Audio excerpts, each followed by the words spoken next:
యేసు నీకే వందనాలు, స్తోత్రములు. Praise the Lord. ప్రార్థన చేసుకుందాం. పరిశుద్ధుడా నీకు వందనాలు, స్తోత్రం ప్రభువా. మరొకసారి ఈ సాయంత్రం నీ సన్నిధిలో చేరి నీ బిడ్డలైన మేము నిన్ను స్తుతించుటకు, నీ సన్నిధిలో ప్రార్థించుటకు మీరు మాకు అనుగ్రహించిన ఈ అమూల్యమైన సమయమును బట్టి నీకే వందనములు, స్తోత్రములు చెల్లిస్తున్నాము తండ్రి. అదే విధముగా ఈ రాత్రి చదువుతున్న వాక్య భాగాల ద్వారా మీరు మాతో మాట్లాడండి, మాకు నేర్పించండి. ఆ మాటలను మేము విని మా యొక్క మనస్సును, మా యొక్క అంతరంగ పురుషుని నూతనపరుచుకోవటానికి సహకరించమని, వచ్చిన బిడ్డలందరితో మీరు మాట్లాడమని ప్రభు అయిన యేసుక్రీస్తు నామమున ప్రార్థన ద్వారా అడిగి వేడుకుంటున్నాము పరమ తండ్రి. ఆమేన్, ఆమేన్. మంచిదండి. మొదటి తెస్సలోనికలకు రాసిన పత్రిక అధ్యాయము 5.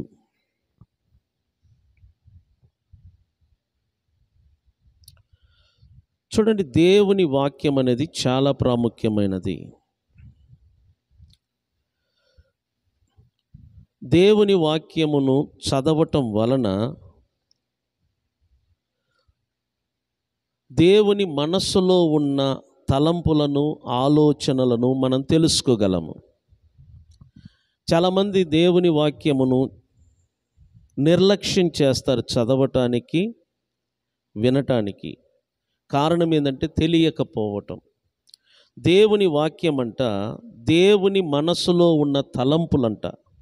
ఆయన తలంపులు, ఆయన ఆలోచనలు ఈరోజు మనకు దేవుని వాక్యముగా పరిశుద్ధ గ్రంథములో రాయబడి ఉన్నది. మనం ఈ వాక్యములను చదువుతున్నప్పుడు దేవుని మనస్సును మనం తెలుసుకుంటున్నాము.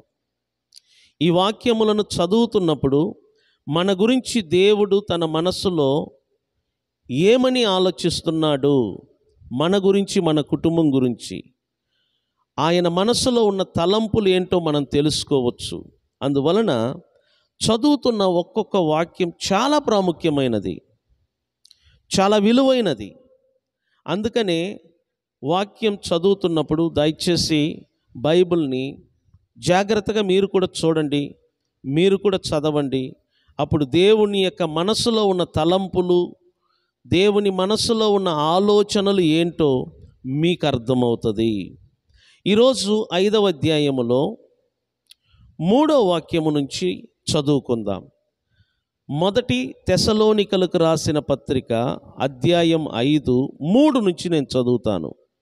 3లో చూడండి, లోకులు నెమ్మదిగా ఉన్నది, భయమేమీయూ లేదని చెప్పుకొనుచుండగా గర్భిణీ స్త్రీకి ప్రసవ వేదన వచ్చునట్లు వారికి ఏంటంటే చెప్పండి, ఆకస్మికముగా నాశనము తటస్థించును. హఠాత్తుగా నాశనము తటస్థించును. ఎవరికంట? లోకులకు. లోకులకు నాశనము హఠాత్తుగా జరుగుద్దంట. ఒక గర్భిణీ స్త్రీకి ప్రసవ వేదన వచ్చునట్లు లోకులకు నాశనము హఠాత్తుగా జరుగును. కానీ నాశనము రావటానికి ముందు లోకులు నెమ్మదిగా ఉంటారు, మాకు భయమేమీ లేదని చెప్పుకుంటూ ఉంటారు. కానీ ఒక గర్భిణీ స్త్రీకి ప్రసవ వేదన వచ్చినట్లు వారికి హఠాత్తుగా నాశనము తటస్థించును. గనుక వారు ఎంత మాత్రమును తప్పించుకొనలేరంట. గుర్తుపెట్టుకోండి, లోకస్తులు ఎంత మాత్రము తప్పించుకొనలేరు. లోకులు అంటే క్రీస్తునందు విశ్వాసము లేనివారు. చెప్పండి, లోకులు అంటే ఎవరంట? క్రీస్తునందు విశ్వాసము లేని వారిని బైబిల్ ఏం చెప్తుంది? లోకస్తులు, లేకపోతే అవిశ్వాసులు అని బైబిల్ చెప్తుంది. సో క్రీస్తునందు విశ్వాసము లేని వారందరూ కూడా ప్రస్తుతము నెమ్మదిగా కనబడుతూ ఉంటారు. భయము లేనివారుగా మన కంటికి కనబడుతూ ఉంటారు. కానీ హఠాత్తుగా వారి మీదికి నాశనము తటస్థించినప్పుడంట వారు ఏమాత్రము తప్పించుకొనలేరు. నోవహు కాలంలో అదే జరిగింది, లోతు కాలంలో కూడా అదే జరిగింది.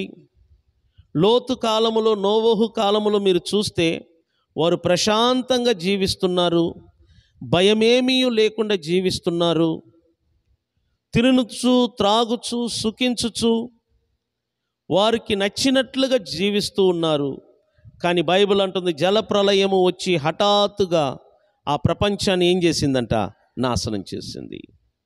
అదేవిధంగా లోతు దినములలో సొదొమ గొమొర ఈ 2 పట్టణముల మీద దేవుని ఉగ్రత అగ్ని వర్షముగా కురవటం వలన ఆ 2 పట్టణములు కూడా అగ్నికి బలి అయినట్లుగా మనం బైబిల్లో చూస్తున్నాం.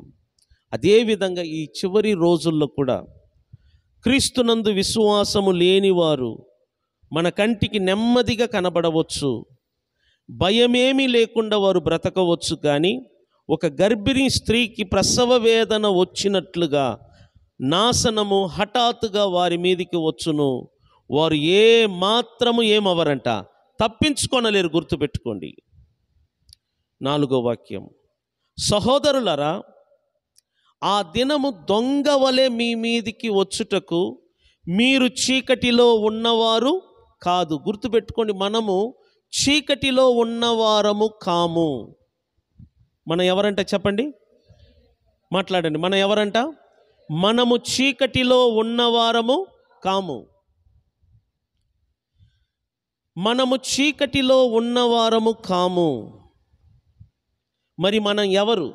మనమందరము వెలుగు సంబంధులమై ఉన్నామంట. స్తోత్రం చెప్దామా? చూడు, ఈ మాటను మనసులో దాచుకో. నువ్వు చీకటి సంబంధివి కావు, మీరు చీకటిలో ఉన్నవారు కారు, మీరందరూ వెలుగు సంబంధులు. మీరు ఎవరు అంటే మీరు వెలుగు సంబంధులు, మీరు వెలుగు సంబంధులు, మీరు పగటి సంబంధులు. మనము రాత్రి వారము కాము, చీకటి వారము కాము.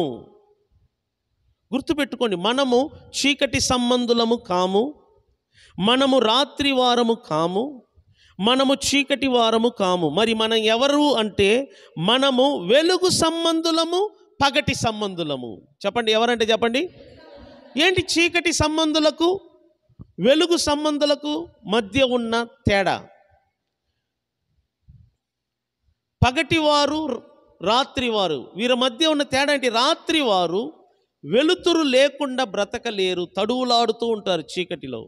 కానీ పగటి వారంట తడువులాడి బ్రతకవలసిన పని లేదు. ఎందుకంటే పగలు సూర్యుడు ఉంటాడు, వెలుతురు ఉంటాడు, ఆ వెలుతురు ఉండగా వాడు బ్రతుకుతూ ఉంటారు. అలాగనే మనమందరము పగటి వారము, మనమందరము వెలుగు సంబంధులము. క్రీస్తు యొక్క వెలుగులోను, ఆయన వాక్యం అనే వెలుగులోను మనం బ్రతుకుతూ ఉండాలి. ప్రతిరోజు క్రీస్తు యొక్క వెలుగులో, క్రీస్తు యొక్క వాక్యపు వెలుగులో మనం బ్రతకాలి.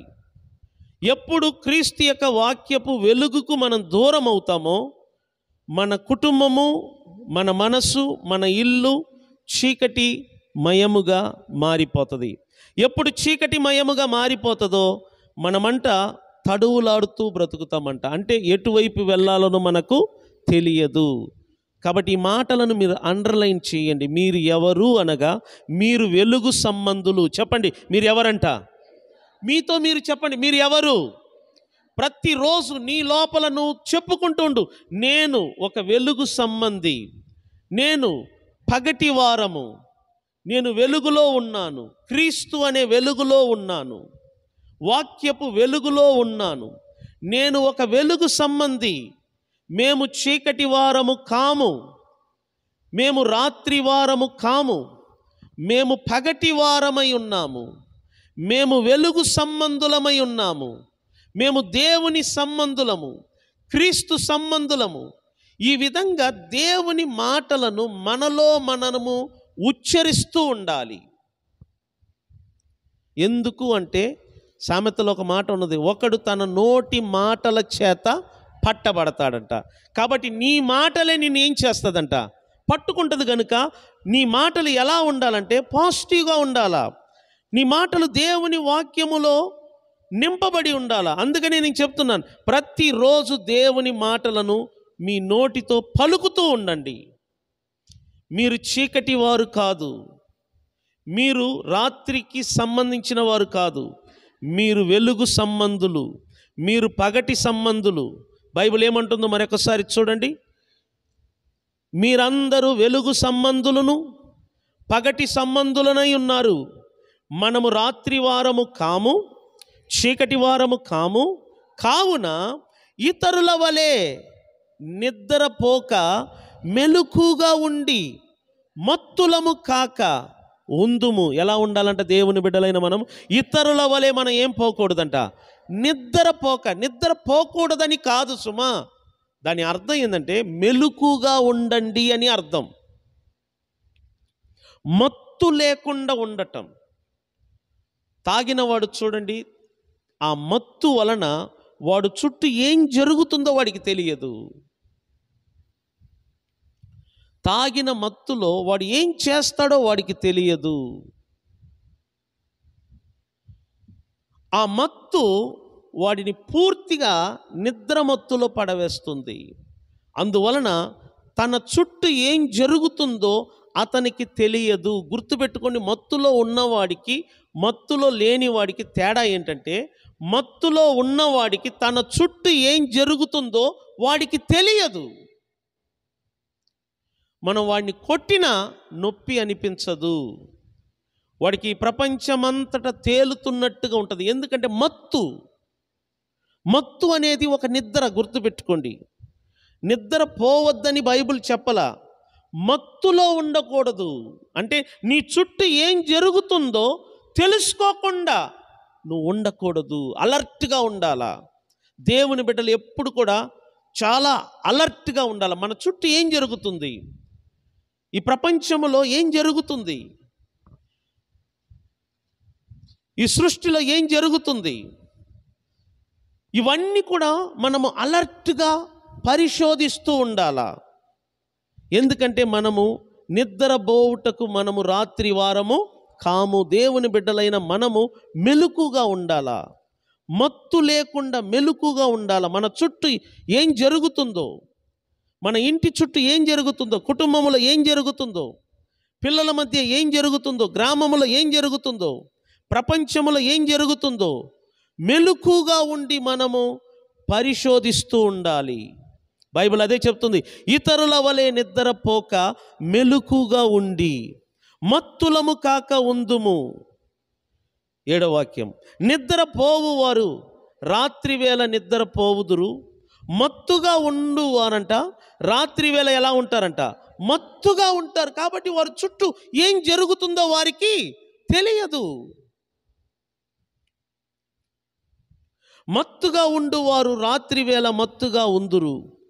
మనమైతే పగటి వారమై ఉన్నాము గనుక మత్తులమై ఉండక, చూడండి, విశ్వాసము, ప్రేమ అను కవచము, రక్షణ, నిరీక్షణయను స్థిరస్త్రాణములను మనం ఏం చేయాలంట? ధరించుకోవాలి. గుర్తుపెట్టుకోండి, 1 విశ్వాసము, 2 ప్రేమ అను కవచము. విశ్వాసము, ప్రేమ అను కవచము, తర్వాత రక్షణ, నిరీక్షణయను శిరస్త్రాణము. నన్ను చూడండి, రక్షణ, నిరీక్షణ అను శిరస్త్రాణం అంటే హెల్మెట్ అన్నమాట. నీ తల మీద హెల్మెట్ ఎందుకు పెడతారు? ఈ మధ్యకాలంలో ప్రతి ఒక్కరు హెల్మెట్ ధరించాలి అని గవర్నమెంట్ వారు చెప్పిన ప్యాసింజర్లు పాటించటం లేదు. అందువలన యాక్సిడెంట్లు జరుగుతున్నాయి. అందువలన అనేక మంది చనిపోతున్నారు యువకులు. మొన్నటి రోజు చందు ఒక వీడియో చూపించాడు. చక్కని ముఖము, ఎంతో అందంగా ఉన్నాడు అతను.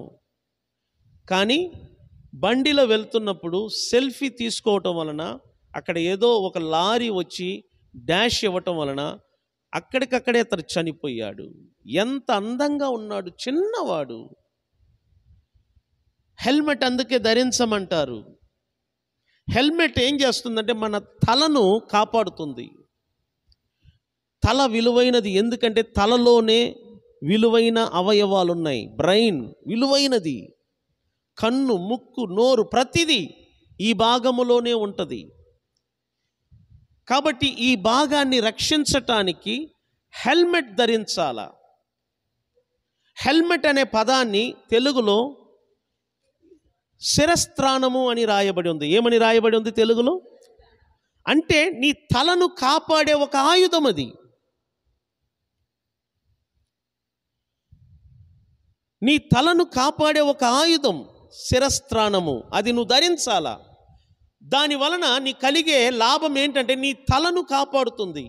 చూడండి, హెల్మెట్ ధరించడం వలన యాక్సిడెంట్ జరుగుతున్నప్పుడు నీ తలకు దెబ్బ తగలకుండా కాపాడుతుంది. కానీ ఇక్కడ రక్షణ, నిరీక్షణ, ఇవి రెండు నీ మనసులో నుండి వస్తున్న ఆలోచనలు, నెగటివ్ థాట్స్ అంటారు. నేను చెప్తూ ఉంటాను, నీ మనస్సు ఆరోగ్యంగా ఉంటే, నీ మనసులో ఉన్న ఆలోచనలు కరెక్ట్గా ఉంటే, ఈ లోకములో నీ జీవితము, నీ బ్రతుకు, నీ కుటుంబం అంట కరెక్ట్గా ఉంటుందంట. నీ ఆలోచన ప్రాముఖ్యమైనది. ఒక మనిషి చెడిపోవాలన్నా, బాగుపడాలన్నా అది మనసులో ప్రారంభించే ఆలోచన మీద ఆధారపడుతుంది. నీ మనసులో వస్తున్న ప్రతి ఆలోచన నీ జీవితం మీద ప్రభావం చూపుతుంది. నువ్వు ఏ ఆలోచన కలిగి ఉంటావో నీ కుటుంబంలో అదే జరుగుద్ది. నా పిల్లలకు వివాహం ఎలా జరుగుద్ది, నా పిల్లలకు మంచిది జరుగుద్దా అని నువ్వు ఆలోచిస్తూ ఉంటే, నేను చెప్తున్నాను, మీ పిల్లలకు వివాహాలే జరగవు. కొంతమంది వివాహాలు జరగకపోవటానికి కారణం ఏంటంటే వారి మనసులో అనుమానపు ఆలోచనలు. జరుగుద్దా జరుగుద్దా జరుగుద్దా, వారికి జరగదు. మీ ఆలోచనలు ఎలా ఉండాలంటే, నేను దేవుని బిడ్డను, దేవుడు నా తండ్రి, నేను వెలుగు సంబంధి, నాకు దేవుడు అన్ని మంచే చేస్తాడు, నా పిల్లలకు తగిన కాలమందు వివాహము జరుగును, తగిన కాలమందు నేను ఇల్లు కట్టుకుంటాను, నాకంతా మంచే జరుగుద్ది. దావీదు మాటలు పరీక్షించండి. యెహోవా నా కాపరి, నాకు లేమి కలగదు అన్నాడు. ఎంత నమ్మకం, విశ్వాసం. నేను బ్రతుకు దినములన్నిట నా వెనకల ఏమొచ్చును, కృప క్షేమము వచ్చును అన్నాడు. మీరు అర్థం చేసుకోండి, మీ కుటుంబానికి ఎందుకు మంచి జరగట్లేదంటే మీ మనసులో ఉన్న ఆలోచనలు. ఒకవేళ నీలో ఉండవచ్చు, నీ పిల్లల్లో ఉండవచ్చు. మీ మనసులో ఉన్న ఆలోచనలు దేవుని యొద్ద నుండి జరగవలసిన ఆ మేలు జరగకుండునట్లు అడ్డుగోడగా నిలబడుతుంది.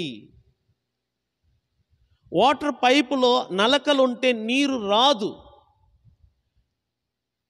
వాటర్ ట్యాంకులో నీళ్ళు ఫుల్గా ఉంది, కానీ ట్యాపుల నీళ్ళు రావట్ల. కారణం ఏంటంటే ఆ ట్యాపు లోపల నలకలు ఉన్నాయి, వాటిని క్లీన్ చేయాలి. అలాగనే నీ మనస్సులో నలకలు లాంటి అవిశ్వాసపు, అపనమ్మకపు తలంపులు, ఆలోచనలు నలకల్లాగా ఉండి నీకు, నీ కుటుంబానికి మేలు జరగకుండా అడ్డుగోడగా ఉంది. నేనే చెప్తున్నాను.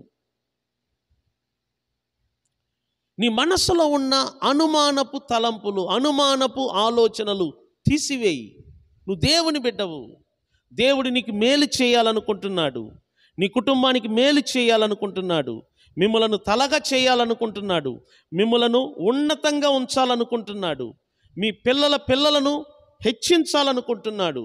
నీ పిల్లల గురించి నువ్వు ఎంత ఆలోచిస్తున్నావు, కానీ దేవుడంట నీ పిల్లల గురించి ఉన్నతంగా ఆలోచిస్తున్నాడంట.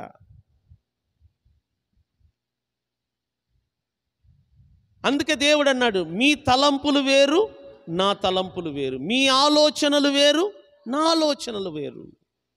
మీ తలంపుల కంటే నా తలంపులు ఉన్నతమైనవి కావా? మీ మార్గము వేరు, నా మార్గము వేరు. మీ మార్గము కంటే నా మార్గము ఉన్నతమైనవి కావా? దేవుని ఆలోచనలు, దేవుని తలంపులు ఉన్నతంగా ఉంటుందంట. మనం అనుకుంటామంట మన పిల్లలకి నెలకి 20,000 రూపాయలు జీతం ఉన్న దొరికితే చాలని నువ్వు అనుకుంటావు. దేవుడు ఏమనుకుంటాడంటే 20,000 మందికి జీతం ఇచ్చే యజమానుడిగా నీ బిడ్డ ఉండాలని ఆయన అనుకుంటాడు. కానీ నీ ఆలోచనను బట్టి ఆయన నీ కుటుంబంలో, నీ పిల్లల జీవితంలో పని చేయలేకపోతున్నాడు. ఎందుకంటే నీ ఆలోచనలు దేవుడు పని చేయటానికి ఒక అడ్డుగోడగా ఉంది. అందుకే నీ మనసులో ఉన్న అనుమానపు ఆలోచనలు, అవిశ్వాసపు ఆలోచనలు తీసివేయాల. సామెతలో ఒక మాట ఉంది, నాకు నచ్చింది, భలే నచ్చింది ఆ మాట. మంచి సమాచారం అంట ఎముకలకు పుష్టిని కలిగిస్తుందంట. చెప్పండి ఏంటంట? మంచి సమాచారం. మంచి సమాచారం అంటే మంచి రిపోర్ట్ అన్నమాట, మంచి వార్త మన ఎముకలకు ఏం కలిగిస్తుందంట? పుష్టి అంటే బలం. అంటే నీ ఎముకలకు బలం కలగాలంటే బూస్టు, హార్లిక్స్, పాలు తాగుతాం, అది కాదు. బైబిల్ అంటుంది నీ ఎముకలకు, నీ కండరాలకు, నీ శరీరములో ఉన్న ప్రతి అవయవాలకు బలము కలగాలంటే నీ చెవులలో ప్రతిరోజు మంచి వార్త వినాలా, మంచి సమాచారం వినాలా, గుడ్ రిపోర్ట్ వినాలా, సంతోషమైన మాటలు వినాలా.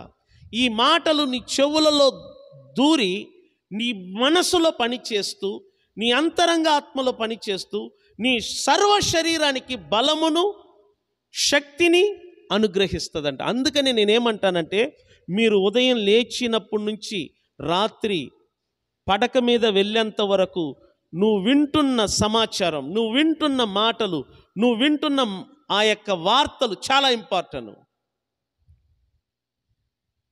దేవుడు చెవులు ఇచ్చాడని అన్నిటిని మనం వినకూడదు. దేవుడు 2 చెవులు ఇచ్చాడని ఈ చెవులు తీసుకెళ్ళి ఎదుటి వారి నోటి దగ్గర పెట్టకూడదు, వారు మాట్లాడేటట్టు. ఎందుకంటే కొన్ని మాటలు నీకు బలహీనతను తీసుకొని వస్తుంది, కొన్ని మాటలు నీలో అనుమానపు బీజమును విత్తుతుంది, కొన్ని మాటలు నీ కుటుంబాన్ని కూల్చేటట్టుగా అనుభవములుగా నీ హృదయములో విత్తబడుతున్నాయి. కొన్ని మాటలు మంచి స్నేహితుల మధ్య ఉన్న స్నేహాన్ని కూడా ఎడగొట్టేటట్టుగా మాటలు నీ హృదయములో విత్తబడతాయి. అందుకే నేను చెప్తున్నాను, మంచి సమాచారము, గుడ్ రిపోర్ట్ తప్ప నీ చెవులలో వేరే మాటలు వినకూడదు. అప్పుడు నీవు, నీ కుటుంబము ఆరోగ్యంగా ఉంటుంది, సంతోషంగా ఉంటుంది. డిసిప్లిన్ అంటే క్రమశిక్షణ కావాలి. చెవులు ఇచ్చాడని అందరు చెప్పింది వినకూడదు. వినటానికి ముందు మనము కంట్రోల్లో ఉండాలి. ఎవరైనా ఏదైనా చెప్పాలనుకుంటే అది నీకు ఉపయోగపడితే, నీకు లాభం కలిగించే సమాచారం అయితే విను, కానీ పనికిరాని మాటలు, ఉపయోగం లేని మాటలు నాకు చెప్పవద్దని స్ట్రిక్ట్గా మాట్లాడు. ఎందుకంటే మంచి సమాచారము మన ఎముకలకు ఏం కలిగిస్తుందంట? పుష్టి, బలం. చూడండి, నేను చెప్తున్నాను, నీ మనసు ఇంపార్టెంట్, నీ ఆలోచన ఇంపార్టెంట్.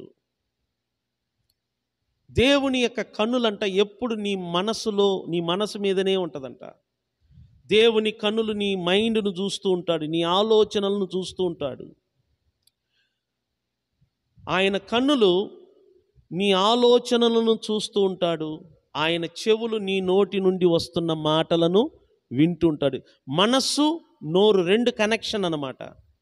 నువ్వు దేనిని ఆలోచిస్తావో నీ నోటితో అదే మాట్లాడతావు. కాబట్టి నువ్వు మాట్లాడుతున్నప్పుడు ఒకసారి రికార్డింగ్ చేసి నీ మాటల్ని నువ్వు విను. నువ్వు మాట్లాడుతున్న ప్రతి మాటల్లో అనుమానము, అవిశ్వాసము, భయము, పిరికితనం ఇవన్నీ నీ మాటల్లో ఉంటాయి. ఆ మాటల్లో ఉన్నట్లు నీ కుటుంబంలో ఉంటుంది. చూడు, ఎందుకు పిల్లలకు మంచిది జరగట్లేదంటే దేవుడు ఏం చేయలేదని కాదు, కానీ నీ మనసులో నాకు జరగదు, దేవుడు చెయ్యడు, ఎప్పుడు చూసినా ఇదే ఆలోచన. ఆ దేవుడు చెయ్యడు, దేవుని వలన కాదు. దేవుడు అన్నాడు కదా, నమ్మిన వానికి సమస్తము ఏంటంట? సాధ్యము. సో నీ మనస్సును నువ్వు కాపాడుకోవాలి. రక్షణ, నిరీక్షణ అనే స్థిరస్థానము హెల్మెట్ ద్వారా. కవచం అంటే ఏంటి తెలిసిన? కవచం అనే ఆయుధం అంట ఇక్కడ ధరిస్తారు, ఈ పార్ట్ అన్నమాట, ఈ పార్టును ధరిస్తారు. ఇశ్రాయేలీలు యుద్ధానికి వెళ్ళేటప్పుడు కవచం ధరిస్తారు. కవచం ఈ పార్ట్ ఇట్లా, ఈ బాడీకి శత్రువులు వేస్తున్న బాణము తగలకుండా ఉండుటకు ఇక్కడ కవచము ధరిస్తారు. ఏమిటి ఆ కవచము? విశ్వాసము, ప్రేమ. ఏంటంటే చెప్పండి. చూడండి, ఇక్కడ రక్షణ, నిరీక్షణ. నిరీక్షణ అంటే ఏంటి తెలిసిన? మంచిది జరుగును, దేవుడు మంచి చేస్తాడు, నా కుటుంబానికి మేలు జరుగుద్ది. ఊరంతా అంటారు నీ కుటుంబం నాశనం అవుతుంది, కానీ నిరీక్షణ కలిగిన వాడు ఒప్పుకోడు. ఎందుకంటే నేను దేవుని నమ్మిన వాడిని, నాకు దేవుడు మేలు చేస్తాడు, నా కుటుంబానికి మేలు చేస్తాడు, ఖచ్చితంగా దేవుడు నాకు మేలే చేస్తాడు అని గట్టిగా నమ్మటమే నిరీక్షణ. అది నీ మైండు, నీ మనస్సు, నీ ఆలోచనలను కాపాడుతుంది. కానీ కవచం హృదయం ఉన్న స్థలాన్ని కాపాడుతుంది. హృదయములో నుండే కదా విశ్వాసము, ప్రేమ బయలు వెళుతుంది. కాబట్టి ఈ భాగాన్ని కాపాడటానికి విశ్వాసము కావాలి, ప్రేమ కావాలి. విశ్వాసము ద్వారా దేవునికి ఇష్టలుగా మనం బ్రతకగలం. విశ్వాసం చాలా ఇంపార్టెంట్, నేను చెప్తున్నాను. ఇక్కడ 4 విషయాలు కనబడుతున్నాయి. 1 విశ్వాసము, 2 ప్రేమ, 3 రక్షణ, 4 నిరీక్షణ. చెప్పండి. విశ్వాసము, ప్రేమ, రక్షణ, నిరీక్షణ. ఇంకొకసారి చెప్పండి. విశ్వాసము, ప్రేమ, విశ్వాసము, ప్రేమ, రక్షణ, నిరీక్షణ. ఇక్కడ విశ్వాసము, ప్రేమ 2 కవచముగా వాడబడుతుంది. అర్థమవుతుందా? విశ్వాసము, ప్రేమ 2 ఎలా వాడబడుతుంది? కవచం. కవచం అంటే నన్ను చూడండి, ఇదిగో ఈ భాగాన్ని కాపాడటానికి వాడే ఒక ఆయుధము. మీరు సినిమాలో, పాత పురాతన సినిమాలో చూడవచ్చు, ఇక్కడ ధరించుంటారు రాజులందరూ కూడా. ఈ రొమ్ము భాగమున ఎటువంటి ఆయుధాలు పడకుండునట్లుగా ఈ కవచాలు మనల్ని కాపాడుతుందంట. విశ్వాసము, ప్రేమ. విశ్వాసము, ప్రేమ. విశ్వాసం అనే ప్రేమ, ఈ కవచము నీ గుండెను కాపాడుతుంది, నీ అంతరంగమును కాపాడుతుంది. కానీ నన్ను చూడండి, రక్షణ, నిరీక్షణ. రక్షణ, నిరీక్షణ నీ మైండ్ సెట్ను కాపాడుతుంది. చూసారా? నీ మైండ్ సెట్ను కాపాడుతుంది.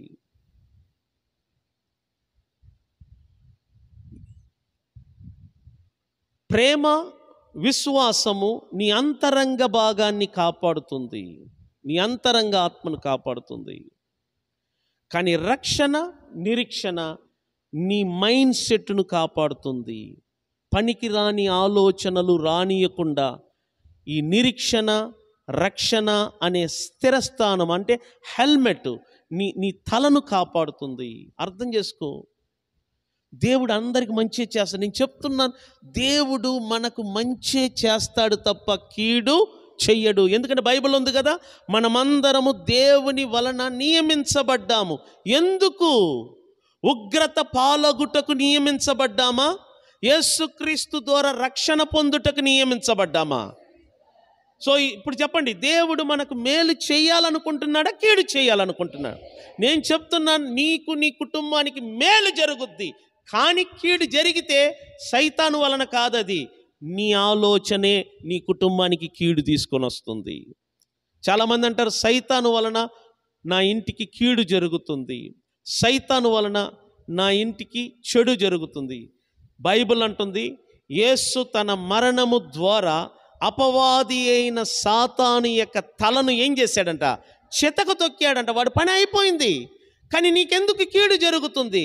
వాడి వలన కాదు, నీ ఆలోచనలు, నీ అవిశ్వాసపు మాటలు, నీ లోపల ఉన్న అపనమ్మకపు తలంపులు, నీ ఆలోచనలే. నిజంగా మీ గుండె మీద చేయబెట్టి ఒకసారి ఆలోచించండి.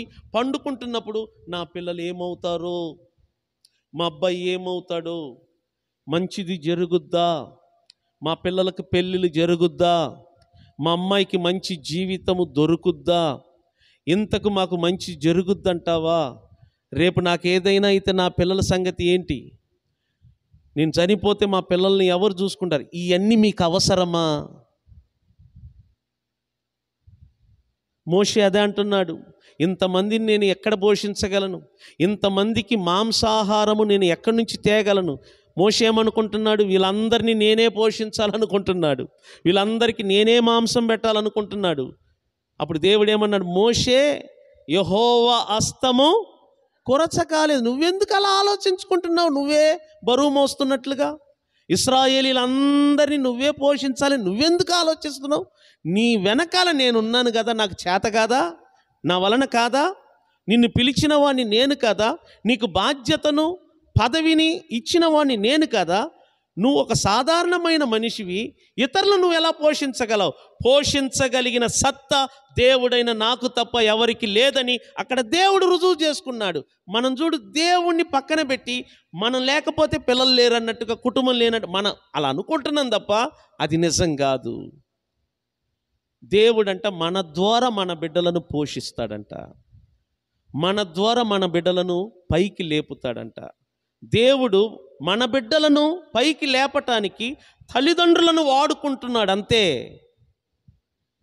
మీ భారమంతట దేవుని మీద మోపండి. మీ మనసులో ఉన్న అవిశ్వాసపు తలంపులు తీసివేయి, మీ మనసులో ఉన్న అపనమ్మకమును తీసివేయి, పూర్తిగా దేవుని మీద నమ్మకం ఉంచండి.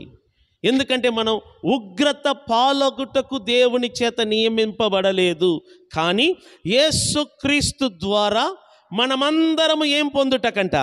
రక్షణ పొందుటకు. స్తోత్రం చెప్దామా? వేటి నుండి రక్షణ? నరకము నుండి, పాపము నుండి, శాపము నుండి, వ్యాధి నుండి, దారిద్ర్యము నుండి, చీకటి నుండి, అపవాది రాజ్యము నుండి, సాతాను యొక్క రాజ్యము నుండి, పాతాళపు లోకము నుండి, నరకపు బానిసత్వము నుండి మనము రక్షణ పొందుటకే దేవుని చేత యేసుక్రీస్తు ద్వారా మనమందరము నియమించబడ్డాం. స్తోత్రం చెప్దామా? కాబట్టి మీరు రక్షించబడ్డారు, మీరు విడుదల పొంది ఉన్నారు. హ్యాపీగా ఉండండి, సంతోషంగా ఉండండి, మీకు మీరే సంతోషాన్ని తెచ్చుకోండి, మీకు మీరే ఆనందాన్ని తెచ్చుకోండి. నేను ఒక విషయం చెప్తున్నా, మీరు ఎప్పుడు మీ లోపల సంతోషంగా ఉండటం అలవాటు చేసుకుంటారో అప్పటి నుంచి మీ ఇంటిలో, మీ ఇంటి వాతావరణంలో మార్పు కనబడుతుంది. మీరు చూడండి,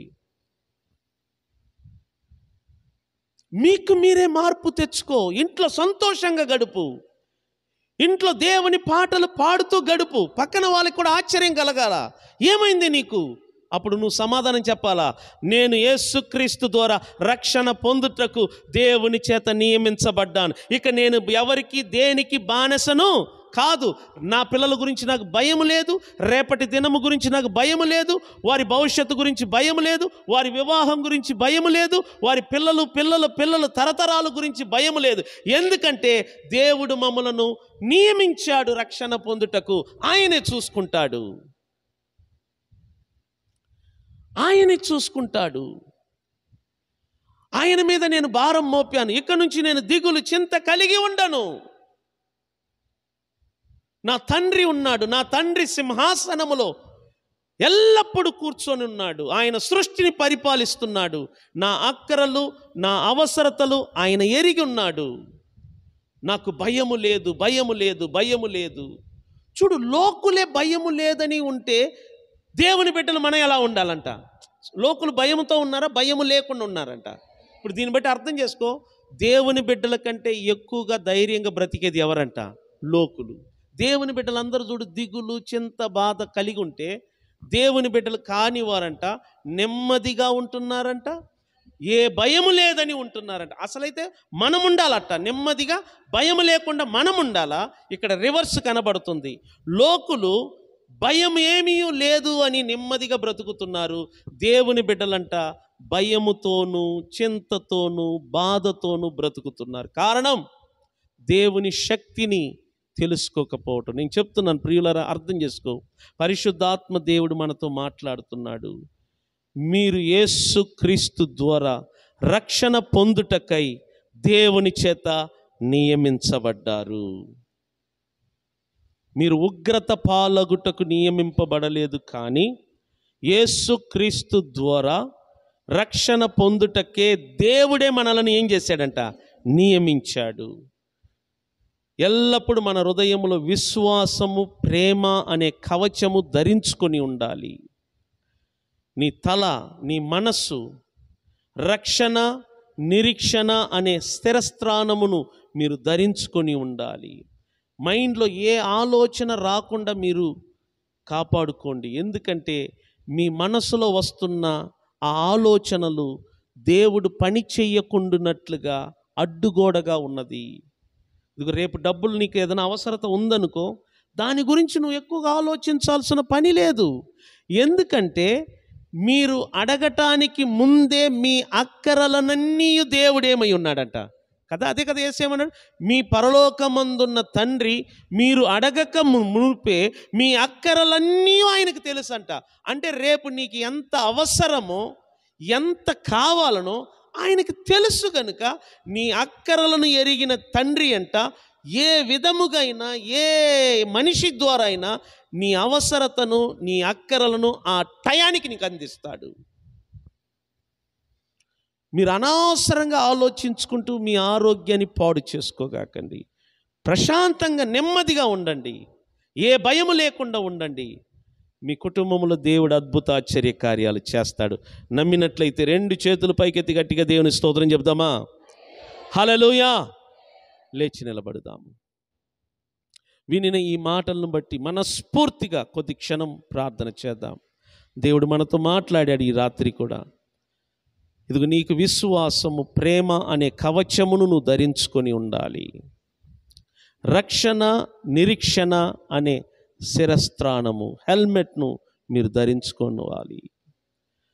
సంగమా అర్థం చేసుకో, దేవుని బిడ్డలారా అర్థం చేసుకో. బాధ, దిగులు, చింత విడిచిపెట్టండి. క్రీస్తునందు విశ్వాసము లేని వారే నెమ్మదిగా బ్రతుకుతున్నారంట. క్రీస్తునందు విశ్వాసము లేని వారే ఏ భయము లేదు అని చెప్పుకుంటున్నారు. మరి క్రీస్తునందు విశ్వాసం ఉంచిన మనము ఏ స్థితిలో ఉన్నాం? వారికి తెలియదు, హఠాత్తుగా వారికి నాశనము తటస్థించబోతుంది. వాళ్ళకి తెలియదు, హఠాత్తుగా నాశనం వారి మీదకి రాబోతుంది. కానీ వారంతా నెమ్మదిగా ఉంటున్నారంట, వారంతా నెమ్మదిగా బ్రతుకుతారంట, వారంతా భయము లేకుండా బ్రతుకుతారంట. కానీ మనం రక్షించబడుటకు పిలవబడ్డాం, రక్షణ పొంది ఉన్నాం. దేవుని బిడ్డలైన మనము పగటి వారము, దేవుని బిడ్డలైన మనము వెలుగు సంబంధులమై ఉన్నాం. మనము చీకటి వారము కాదు. కాబట్టి ఇతరుల వలె నిద్రపోకుండా మెలకుగా మనం ఉండాలి, అలర్ట్గా మనం ఉండాలి. మత్తులో నుండి మనం బయటికి రావాలి. స్వరమెత్తి అందరు కలిసి ప్రార్థన చేయుటకు అడ్డుగోడగా నిలబడుతున్న నీ అవిశ్వాసపు తలంపులు, అపనమ్మకపు తలంపులను తీసివేయండి. దేవుడు నీ కుటుంబంలో గొప్ప కార్యములు చేస్తున్నాడు. నీ పిల్లల జీవితంలో గొప్ప కార్యములు చేస్తున్నాడు. పిల్లల వివాహ విషయంలో గొప్ప కార్యములు చేస్తున్నాడు. చదువుల విషయములు కానీ, ఉద్యోగ విషయములు కానీ, గృహ నిర్మాణ విషయములు కానీ, ఆర్థిక విషయములు కానీ ఏ కొదువు లేకుండా దేవుడు గొప్ప కార్యము చేయటానికి సిద్ధంగా ఉన్నాడు. కానీ నీ మనసులో ఉన్న ఆలోచనలు ఆయనను చెయ్యనీయకుండా అడ్డుగా నిలబడుతుంది. ఆ ఆలోచనలను యేసు నామమున పడద్రోయమని వేడుకుంటున్నాము. హల్లెలూయా. స్తోత్రం, స్తోత్రం, స్తోత్రం, స్తోత్రం.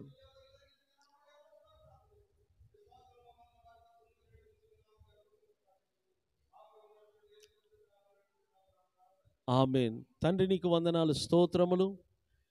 నిజంగానే మీరు మమ్మలను నియమించారు. నీ ప్రియ కుమారుడైన యేసుక్రీస్తు ద్వారా రక్షణ పొందుటకు మీరు మమ్మల్ని నియమించారు.